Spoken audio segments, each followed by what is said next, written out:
Hello book lover, welcome to my channel. My name is Kay if you're new here, and today we're going to talk all about the 2026 bookish and reading goals.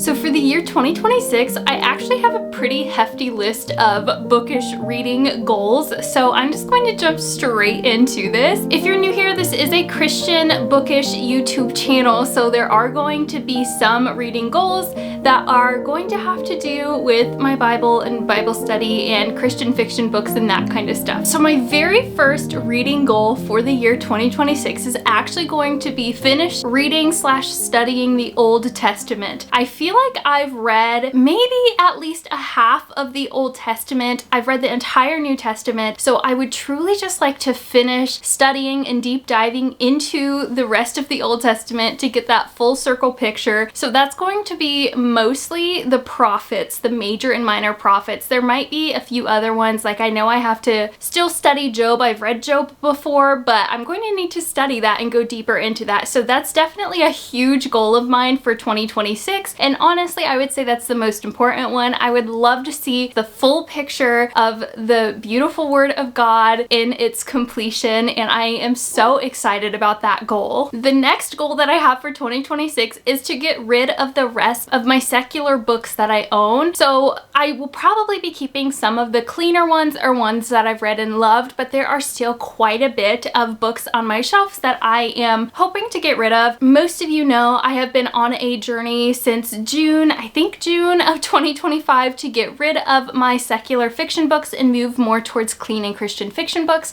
So I still have quite a bit of non-clean books on my shelves that I've just been waiting to get rid of, and for no reason. There's just a lot of them and I just need to get them out of my house. So that is one of my major goals for 2026. The next one I think might be the hardest goal on my list, and that is to keep up with writing reviews.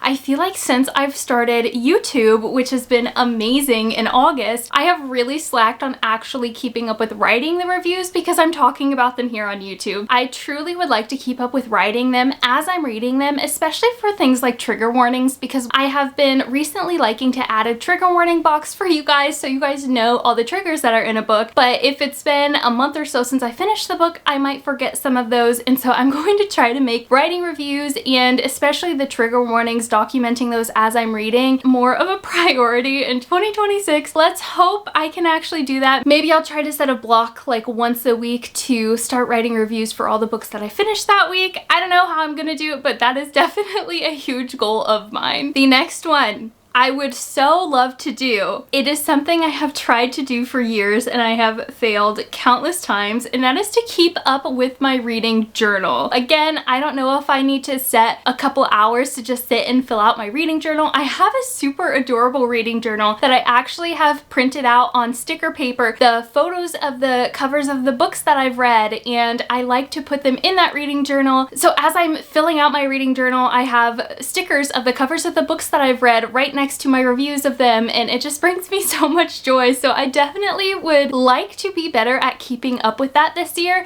and that kind of goes hand in hand with that last goal of just keeping up with writing reviews. The next two are my numerical goals. So I want to do the same reading goal that I had last year, and that is to read 52 books, one book a week, because sometimes I feel like as a book reviewer, I almost will read books so fast that I forget what they're about, and I really want to take my time reading them, but I've also learned that if I spend more than a week on a book, sometimes I just get really bored of them and then I kind of am dragging my feet trying to finish the book. So I definitely want to read at least one book a week, and I want to just read better quality books this year, and I already know this year is going to be amazing because the majority of everything I'm going to be reading is Christian fiction and Christian nonfiction, so that's going to be great. And then the second part of that numerical goal is that 12 of those 52 books, I want them to be Christian nonfiction nonfiction books. There were a few Christian nonfiction books that I read in 2025, and they were really amazing for me to read, and they just gave me some more perspective and thought in my time as I was studying the Word. So I would like to try to at least add one of those to read a month and just slowly go through it and annotate it and really digest the information. That's one that I'm excited about, but I'm also nervous about because I have never been a huge nonfiction reader, so 12 sounds so daunting to me. So hopefully at the end of the year, I can say that I have done that.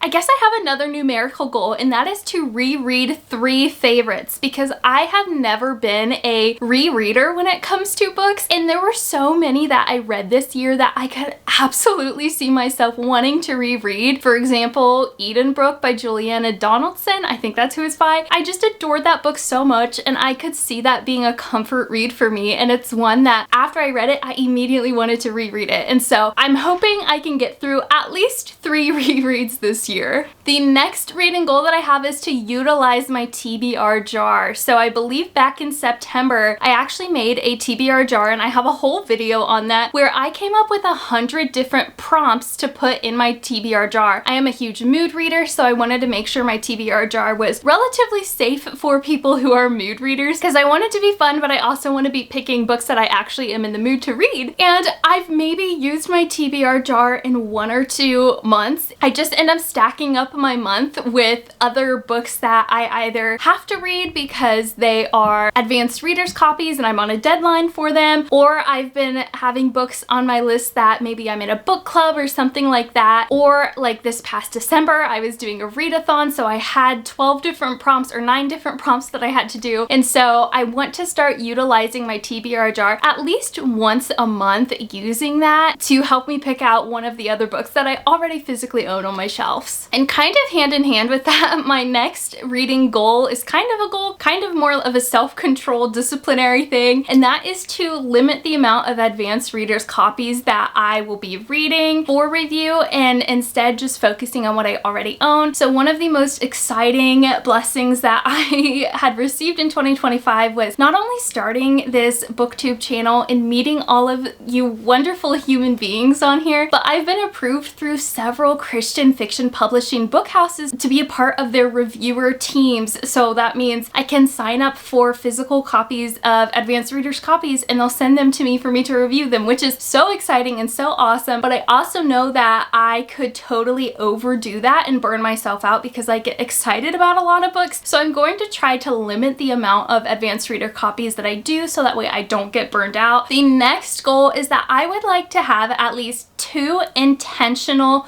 reading sessions every single week. Most days, if I'm being honest, I am solely reading through audiobooks throughout the day as I'm doing chores and things like that. And when I do have days that I can actually just sit down and relax and read my books, somehow I magically create a to-do list out of thin air and I start doing all these other things instead of sitting down and relaxing and reading. Most days I honestly don't read until bedtime when I'm laying down with my Kindle, and I only read a couple chapters a night. I'd really like to emphasize 2 hour-long reading sessions a week so I can just slow down and let myself enjoy reading, because it's something I really do love to do. It is okay to rest, and I need to lean into that a little bit more. And one thing that I think is really going to help that is reading sprints with my Patreon group. A shameless plug here. I have officially launched a Christian fiction Patreon group. We are called the Salt and Light Reader Society, and it is just a bunch of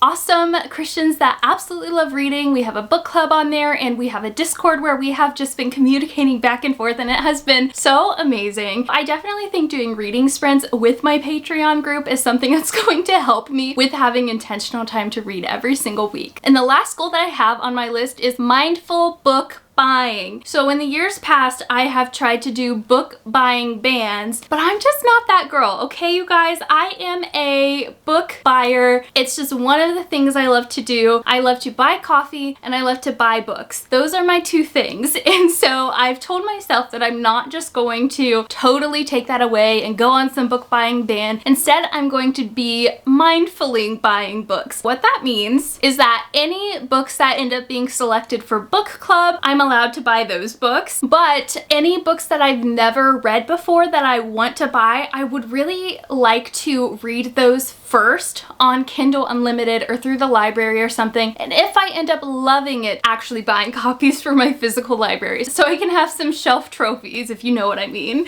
I definitely think that will help limit the amount of spending I do on books, but also it will be more intentional, and I know I'll be putting my money towards things that bring me joy that hopefully I will reread one day in the future. Another part of this intentional book buying is going to be any books that I sell, that money can go towards whatever books I want. If I sell books, I can buy books, and that's a book fund. And then the only exception to all of the rules is my birthday. I have a birthday tradition that my husband and I have done for maybe the past 5 or 6 years, where we go to this awesome bookstore in Columbus, and it is like 32 rooms of books. Like, they give you a map when you go into this place, and so I usually go in there, and last year I gave myself 5 prompts for buying books, and so I kind of went in and went on a scavenger hunt and I bought some books, and that was just super fun. And so I definitely want to keep up with that tradition. Buying books on my birthday, I can do whatever I want because it's my birthday. And so that won't be till June. So I've got some time before then, but that would be the last rule in my mindful book buying for 2026. So I have to know, what are your reading goals for 2026? Do you have any that are similar to me? Let me know in the comments, and if you made it this far in the video, please leave me a stack of books emoji because we are all just bookish girlies around here. Thanks so much for your support on my channel. Please don't forget to like, comment, and subscribe. That will help the algorithm push out my content to other Christians that are looking for clean and Christian fiction books. I appreciate you so much for being here. I'm so excited to see what 2026 has in store. I hope you have an absolute blessed week, and I will see you next time. Bye!